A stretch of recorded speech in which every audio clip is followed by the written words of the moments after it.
경찰서 조사실의 형광등이 차갑게 빛나고 있었다.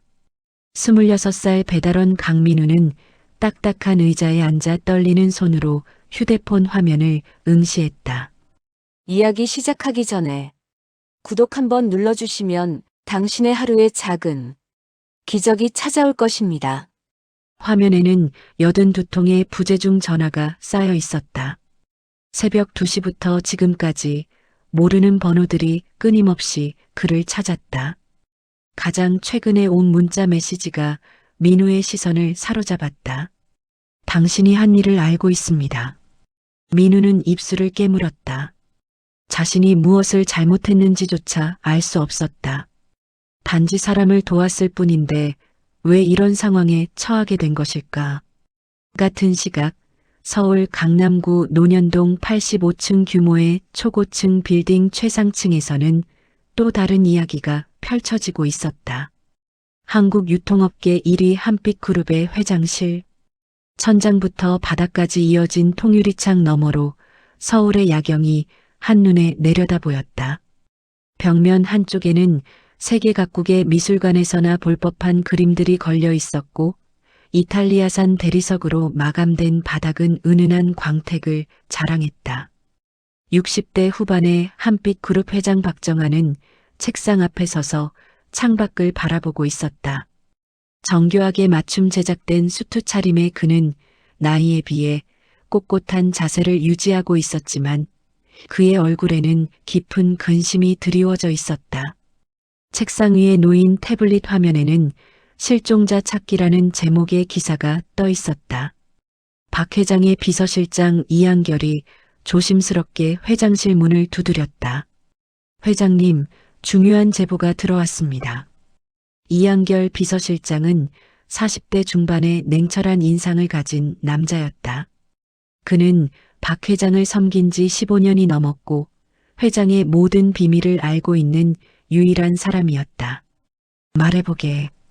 박 회장의 목소리는 평소보다 낮게 가라앉아 있었다. 논현동 인근 원룸 지역에서 부인님으로 추정되는 분을 목격했다는 제보입니다. 오늘 오후 6시경 한 젊은 남성이 부인님을 부축해 건물로 들어가는 모습이 포착됐습니다. 박 회장의 눈빛이 순간 날카로워졌다. 그는 즉시 재킷을 걸치며 말했다. 차를 준비하게. 지금 당장. 하지만 회장님, 경찰에 먼저 신고하는 것이. 아니야. 경찰은 안 돼. 이한결, 자네도 알지 않나? 이 일이 언론에 알려지면 어떻게 되는지. 박 회장의 목소리에는 다급함이 묻어났다. 그가 찾고 있는 사람은 단순한 실종자가 아니었다. 그의 아내이자 한빛그룹 최대 주주인 김선희 여사였다. 만약 그녀의 상태가 세상에 알려진다면 그룹 전체가 흔들릴 수도 있었다. 민우는 그 순간을 떠올렸다. 12시간 전 폭우가 쏟아지던 그 골목길을. 어제 저녁 6시. 하늘에서는 굵은 빗줄기가 쏟아지고 있었다. 민우는 오토바이 핸들을 붙잡고 좁은 골목길을 달리고 있었다. 마지막 배달지까지 4곳이 남았다. 비가 너무 세차게 내려 앞이 잘 보이지 않았지만 민우는 속도를 늦출 수 없었다. 지각하면 고객 평점이 떨어지고 평점이 떨어지면 배달 건수가 줄어든다. 배달 건수가 줄어들면 이번 달 월세를 낼 수 없었다. 골목길 모퉁이를 도는 순간 민우는 급브레이크를 밟았다. 빗속에 누군가 쓰러져 있었다. 70대 후반으로 보이는 할머니였다. 온몸이 흠뻑 젖어 있었고 머리카락은 얼굴에 달라붙어 있었다. 민우는 서둘러 오토바이에서 내려 할머니에게 다가갔다. 할머니, 괜찮으세요? 어디 다치신 데는 없으세요? 할머니는 민우를 올려다보았다. 그녀의 눈빛은 이상하리만치 초점이 흐려져 있었다. 할머니는 떨리는 목소리로 말했다. 제발, 제발 아무에게도 말하지 마세요. 아무도 부르지 마세요. 민우는 당황했다. 할머니의 상태가 심상치 않았다. 옷은 고급스러워 보였지만 여기저기 찢어져 있었고 맨발에는 상처가 나 있었다. 민우가 휴대폰을 꺼내 119를 누르려는 순간 할머니가 민우의 손을 움켜쥐었다. 그 힘이 놀라울 정도로 강했다. 안 돼요. 절대 안 돼요. 할머니의 눈에서 눈물이 흘러내렸다. 그 눈물이 빗물과 섞여 흘러내리는 모습을 보며 민우는 이상한 기시감을 느꼈다. 이 표정을, 이 눈빛을 어디선가 본 적이 있는 것 같았다. 10년 전 16살이었던 민우는 어머니의 방문 앞에 서 있었다. 그날 밤 방 안에서 들려오던 울음소리. 제발, 제발이라고 반복하던 어머니의 목소리. 민우는 문을 열려고 했지만 아버지가 그를 막았다. 들어가지 마라. 엄마는 지금 혼자 있고 싶어 하신다. 다음 날 아침 어머니는 사라졌다. 아버지는 민우를 거실에 앉혀놓고 차갑게 말했다. 엄마는 우릴 버리고 떠났다. 다시는 돌아오지 않으실 거다. 하지만 민우는 믿을 수 없었다. 전날 밤까지만 해도 어머니는 민우의 머리를 쓰다듬으며 웃어주셨다. 내일 아침엔 내가 좋아하는 김치찌개를 끓여줄게 라고 약속하셨다. 그런 어머니가 아무 말도 없이 떠날 리 없었다. 할머니, 민우는 정신을 차렸다. 할머니가 그의 손을 놓지 않은 채 떨고 있었다. 민우는 깊게 숨을 들이쉬었다. 그리고 결심했다. 알겠습니다. 119는 안 부를게요. 제 집으로 가시죠. 일단 몸을 좀 말리셔야 해요. 할머니의 얼굴에 안도의 빛이 스쳤다. 민우는 할머니를 오토바이 뒷자리에 조심스럽게 태웠다. 남은 배달은 취소할 수밖에 없었다. 평점은 떨어지겠지만 지금은 그게 중요하지 않았다. 민우의 원룸은 여기서 10분 거리였다. 민우의 원룸은 좁고 낡았다. 6평 남짓한 공간에 침대와 작은 식탁, 미니 냉장고가 전부였다. 하지만 민우는 이곳을 정성껏 관리했다. 벽에는 어머니와 함께 찍은 마지막 사진이 액자에 담겨 걸려 있었다. 16살 민우가 환하게 웃고 있고 어머니는 그런 민우를 바라보며 미소 짓고 있었다. 할머니를 안으로 모신 민우는 서둘러 수건을 가져왔다. 할머니, 이걸로 좀 닦으세요. 제가 따뜻한 차를 끓여드릴게요. 할머니는 수건을 받아들고는 방 안을 둘러보았다. 그녀의 시선이 벽에 걸린 사진에 머물렀다. 할머니는 사진을 한참 동안 바라보더니 조용히 물었다. 이 사진 속 여자분은 누구신가요? 민우는 주전자에 물을 붓다가 손을 멈췄다. 제 어머니세요. 10년 전에 집을 나가셨어요. 할머니의 눈빛이 흔들렸다. 그녀는 천천히 사진에 다가가 손을 뻗었다. 떨리는 손가락이 액자 유리면을 쓰다듬었다. 이 여자분도 당신을 두고 떠나셨나요? 민우는 고개를 끄덕였다. 목이 메어 말이 나오지 않았다. 10년이 지났지만 여전히 그 상처는 아물지 않았다. 아버지는 어머니가 우릴 버리고 떠났다고 했어요. 새로운 사람을 만나셨을 거라고. 하지만 저는 그렇게 생각하지 않아요. 왜 그렇게 생각하나요? 할머니의 질문에 민우는 잠시 망설이다가 입을 열었다. 그날 밤 어머니가 우시는 소리를 들었거든요.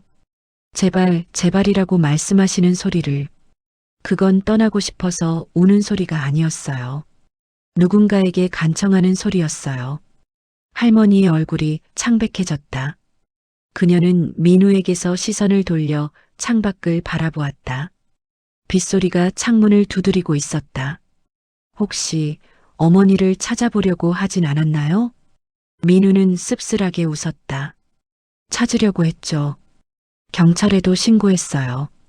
하지만 아버지가 신고를 취하했어요. 어머니가 자발적으로 떠났으니 찾을 필요 없다고 하시더라고요. 민우는 찻잔을 할머니 앞에 놓았다. 할머니는 왜 도망치신 거예요? 누가 할머니를 해치려고 한 건가요? 할머니는 찻잔을 두 손으로 감싸 쥐었다. 따뜻함이 손끝으로 전해졌다. 나는 누군가를 찾고 있었어요. 누구요? 할머니는 대답하지 않았다. 그녀는 다시 벽의 사진을 바라보았다. 그리고 작은 목소리로 중얼거렸다. 닮았어요. 정말 많이 닮았어요. 민우는 할머니의 말을 알아듣지 못했다. 하지만 뭔가 중요한 말을 한 것 같아서 다시 묻지 못했다. 다음 날 아침 민우는 휴대폰 알람 소리에 잠에서 깼다. 오전 7시. 그는 급하게 일어나 주위를 둘러보았다. 할머니는 식탁에 앉아 창밖을 바라보고 있었다. 민우가 어제 빌려드린 큰 티셔츠와 운동복 바지를 입고 계셨다. 할머니, 주무시진 않으셨어요? 할머니는 고개를 돌려 민우를 바라보았다. 어젯밤보다 훨씬 안정된 표정이었다. 조금 잤어요. 오랜만에 편히 잤네요. 민우는 냉장고를 열어 남은 식재료를 확인했다.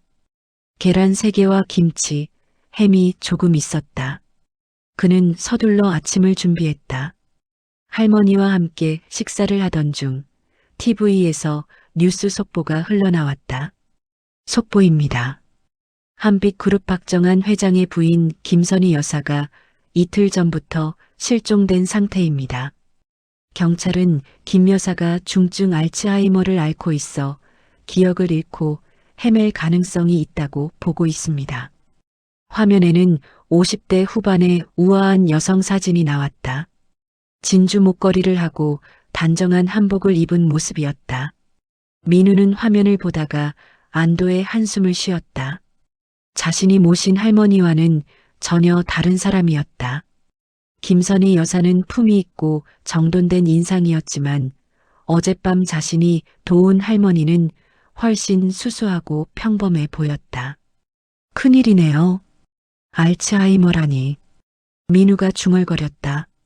할머니는 고개를 숙이고 밥을 먹고 있었다. 식사를 마친 후 할머니는 가방에서 낡은 수첩 한 권을 꺼냈다. 표지가 달아해져 있었고 모서리는 말려 있었다. 이걸 받아주세요. 할머니가 수첩을 민우에게 내밀었다. 이게 뭔데요? 내 유일한 재산이에요. 이 안에 전화번호가 적혀 있어요. 나중에 연락이 올 거예요. 민우는 수첩을 받아들었다. 첫 페이지를 펼치자 손으로 쓴 전화번호 하나가 적혀 있었다. 그리고 그 밑에는 이름이 적혀 있었다. 이수진. 민우는 그 이름을 보는 순간 심장이 멎는 것 같았다. 이수진. 그것은 자신의 어머니 이름이었다. 할머니, 이 이름은. 민우가 고개를 들었을 때 할머니는 이미 현관문을 열고 나가고 있었다. 고맙습니다. 정말 고마워요. 당신은 착한 아이예요. 할머니는 그렇게 말하고는 서둘러 계단을 내려갔다. 민우는 뒤따라가려 했지만 할머니는 이미 모습을 감춘 뒤였다. 그는 손에 든 수첩을 내려다보았다. 전화번호 옆에는 작은 글씨로 날짜가 적혀 있었다. 30년 전 날짜였다. 일주일이 지났다. 민우는 평소처럼 배달 일을 하며 지냈다. 할머니가 준 수첩은 책상 서랍 깊숙이 넣어두었다. 이수진이라는 이름이 단순한 우연일지도 모른다고 스스로를 설득했다.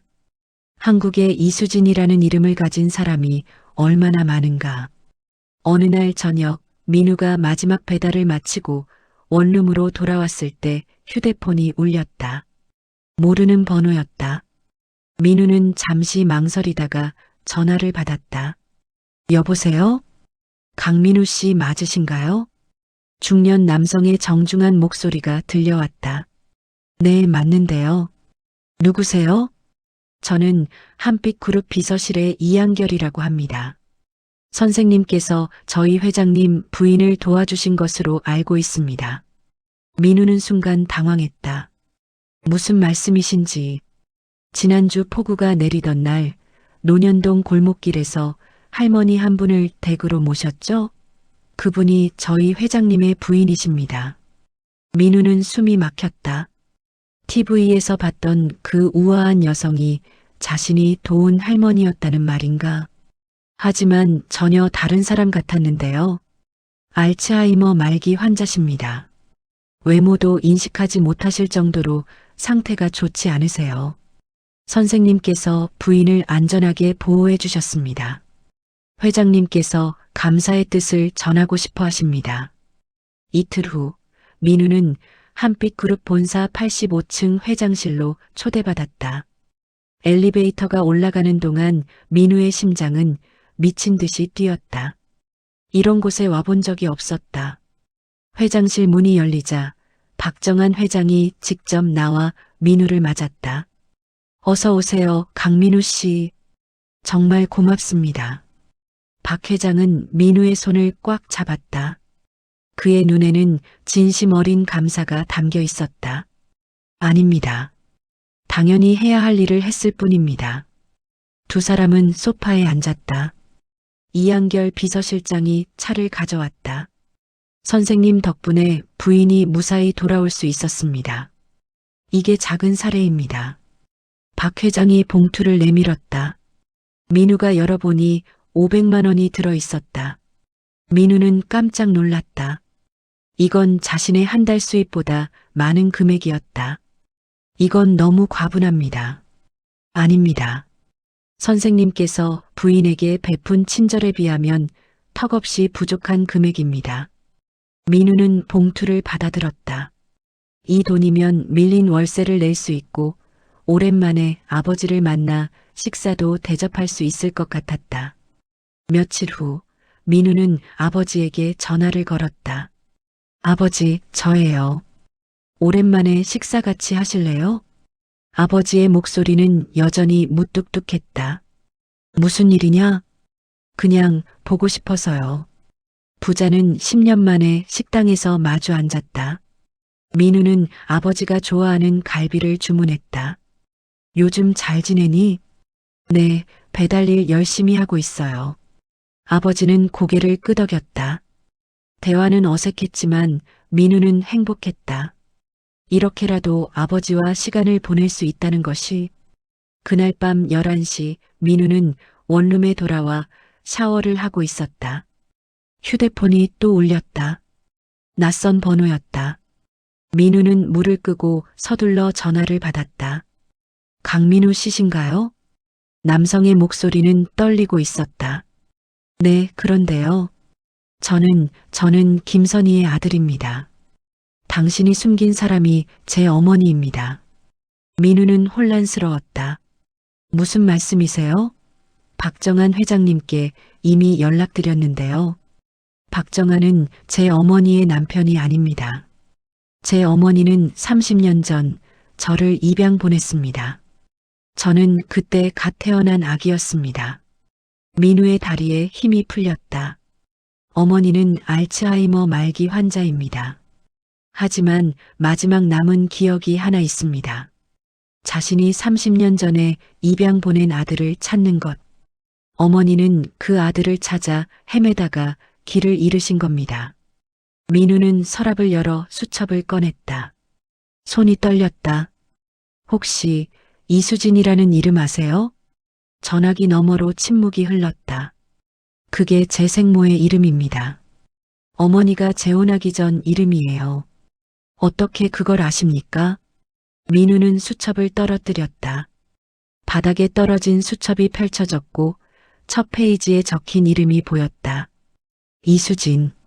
그리고 그 옆에 작은 글씨로 적힌 메모. 아들에게.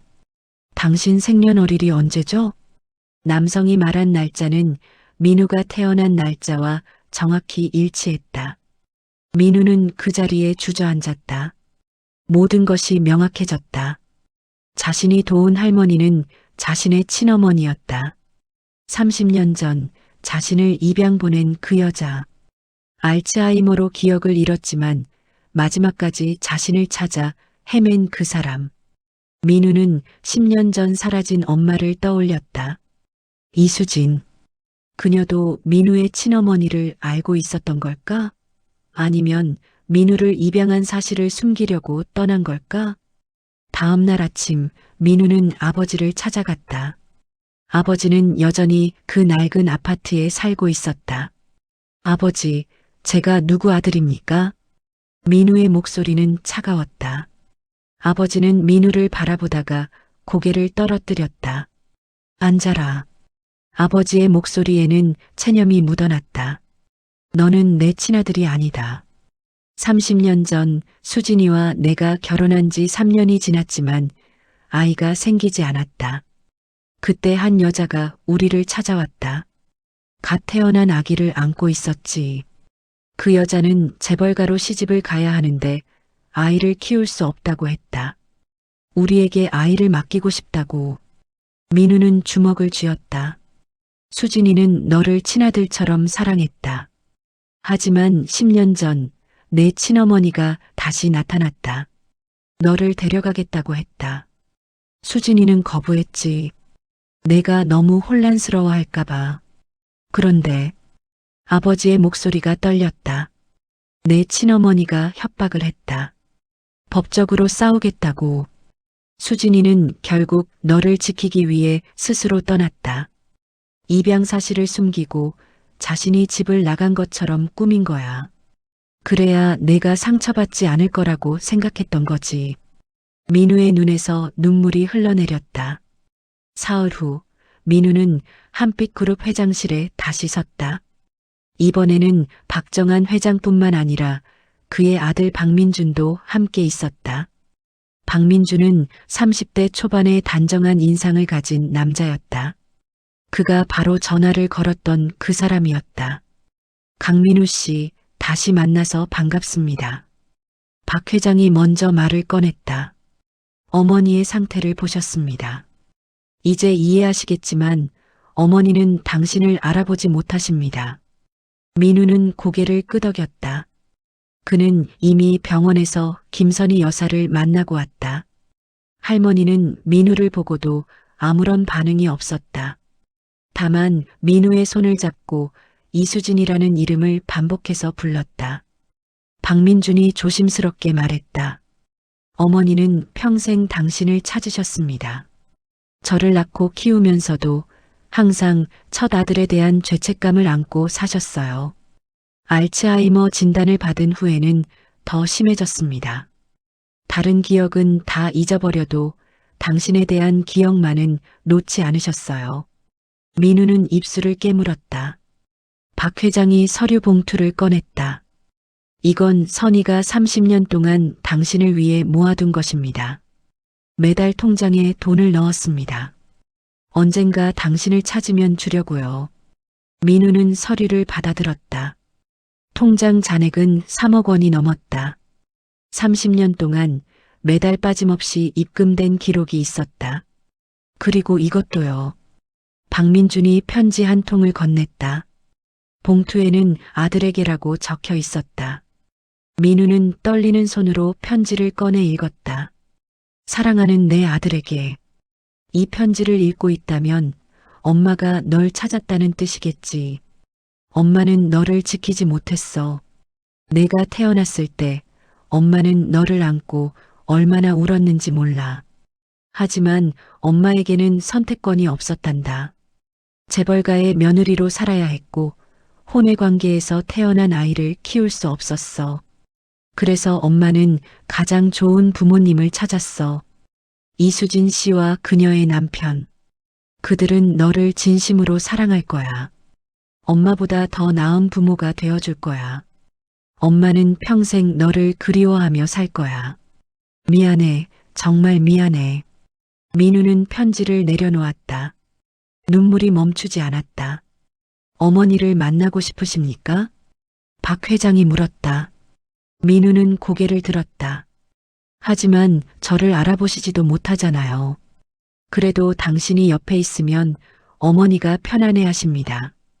어쩌면 마음 깊은 곳에서는 알고 계실지도 모릅니다. 민우는 오랫동안 침묵했다. 그의 머릿속에는 이수진의 얼굴이 떠올랐다. 자신을 친아들처럼 사랑해준 여자. 자신을 지키기 위해 모든 걸 버린 여자. 박민준이 다시 입을 열었다. 저는 당신을 동생으로 받아들이고 싶습니다. 법적으로도 호적에 올릴 수 있습니다. 한빛 그룹의 상속자로서의 권리도 드릴 수 있어요. 민우는 천천히 고개를 저었다. 저는 강민우로 살고 싶습니다. 이수진 씨의 아들로요. 박 회장과 박민주는 놀란 표정으로 민우를 바라보았다. 하지만 주말마다 병원에 찾아뵐게요. 할머니 손을 잡아드리고 옆에 있어드릴게요. 그게 제가 할 수 있는 전부예요. 박 회장의 눈가가 붉어졌다. 그는 천천히 고개를 끄덕였다. 3개월이 지났다. 민우는 여전히 배달 일을 하고 있었다. 하지만 이제는 조금 다른 삶을 살고 있었다. 토요일마다 병원을 찾아가 김선희 여사의 손을 잡았다. 할머니는 여전히 민우를 알아보지 못했지만 민우가 오면 편안하게 잠들었다. 일요일 저녁에는 아버지를 만났다. 두 사람은 이제 예전보다 훨씬 자주 대화했다. 아버지는 이수진의 이야기를 천천히 들려주었다. 민우가 태어났을 때 얼마나 기뻐했는지, 민우가 처음 걸음마를 했을 때 얼마나 자랑스러워했는지. 어느 날 민우는 오래전 아버지가 보관하고 있던 상자를 받았다. 그 안에는 이수진이 남긴 편지들이 들어 있었다. 민우는 편지를 하나씩 읽었다. 민우야, 엄마는 내가 행복했으면 좋겠어. 내가 어떤 선택을 하든 엄마는 항상 내 편이야. 내 친엄마를 미워하지 마. 그분도 나름의 이유가 있었을 거야. 민우는 편지를 접었다. 그리고 창밖을 바라보았다. 비가 내리고 있었다. 그날 폭우 속에서 할머니를 만난 그날처럼 민우는 오토바이 키를 들고 밖으로 나갔다. 비 오는 날에도 배달은 계속됐다. 골목길을 달리면서 민우는 생각했다. 자신이 한 선택이 옳았는지. 김선희 여사는 민우에게 재산과 지위를 주겠다고 했다. 하지만 민우는 그것을 원하지 않았다. 그는 이수진의 아들로 살고 싶었다. 자신을 진짜로 사랑해준 사람의 아들로. 배달을 마치고 원룸으로 돌아온 민우는 벽에 걸린 사진을 바라보았다. 이수진이 환하게 웃고 있는 사진. 민우는 사진을 쓰다듬었다. 엄마, 저 잘하고 있는 거 맞죠? 대답은 없었다. 하지만 민우는 알고 있었다. 이수진이라면 분명 고개를 끄덕이며 말했을 것이다. 잘하고 있어, 우리 아들. 민우는 책상 서랍을 열어 2개의 수첩을 꺼냈다. 하나는 김선희 여사가 준 것이고 하나는 이수진이 남긴 것이었다. 두 수첩 모두 같은 말이 적혀 있었다. 사랑한다, 내 아들. 민우는 두 수첩을 나란히 놓았다. 그리고 조용히 중얼거렸다. 저도 사랑해요. 두 분 모두. 창밖에서는 여전히 비가 내리고 있었다. 하지만 이제 그 빗소리는 슬프지 않았다. 오히려 위로처럼 들렸다. 민우는 침대에 누워 눈을 감았다. 내일 또 배달이 있을 것이다. 그리고 주말에는 병원에 갈 것이다. 할머니의 손을 잡고 옆에 앉아 있을 것이다. 그것이 민우가 선택한 삶이었다. 두 어머니 사이에서 그는 자신만의 답을 찾았다. 누군가를 선택하는 것이 아니라 두 사람 모두를 마음에 담는 것. 그것이 민우의 답이었다. 5년 후 민우는 작은 식당을 운영하고 있었다. 이수진의 레시피로 만든 김치찌개가 주 메뉴였다. 벽에는 여전히 이수진의 사진이 걸려 있었고 그 옆에는 김선희 여사의 사진도 함께 걸려 있었다. 가끔 박민준이 찾아와 식사를 했다. 두 사람은 이제 진짜 형제처럼 지냈다. 피는 이어져 있지 않았지만 마음은 이어져 있었다. 어느 날 한 젊은 여자가 식당 문을 열고 들어왔다. 그녀는 민우를 보더니 조심스럽게 물었다. 혹시 강민우 씨세요? 네, 맞는데요. 여자는 낡은 편지 한 통을 꺼냈다. 제 어머니가 돌아가시기 전에 이걸 당신께 전해달라고 하셨어요. 어머니 이름은 이수진이에요. 민우의 손이 떨렸다. 그는 편지를 받아들었다. 봉투에는 사랑하는 내 아들에게라고 적혀 있었다. 민우는 편지를 읽었다. 이수진의 마지막 말이 적혀 있었다. 민우야, 엄마는 내가 자랑스럽다. 넌 옳은 선택을 했어. 두 어머니를 모두 사랑하는 것, 그게 가장 용기 있는 선택이었어. 엄마는 언제나 내 곁에 있을 거야. 사랑해. 민우는 편지를 가슴에 안았다. 눈물이 흘러내렸지만 이번에는 슬픈 눈물이 아니었다. 감사의 눈물이었다. 시청해주셔서 감사합니다. 여러분의 한 번의 구독이 저에게는 큰 힘이 됩니다. 따뜻한 이야기 앞으로도 계속 전해드릴게요. 구독과 응원 진심으로 감사드립니다.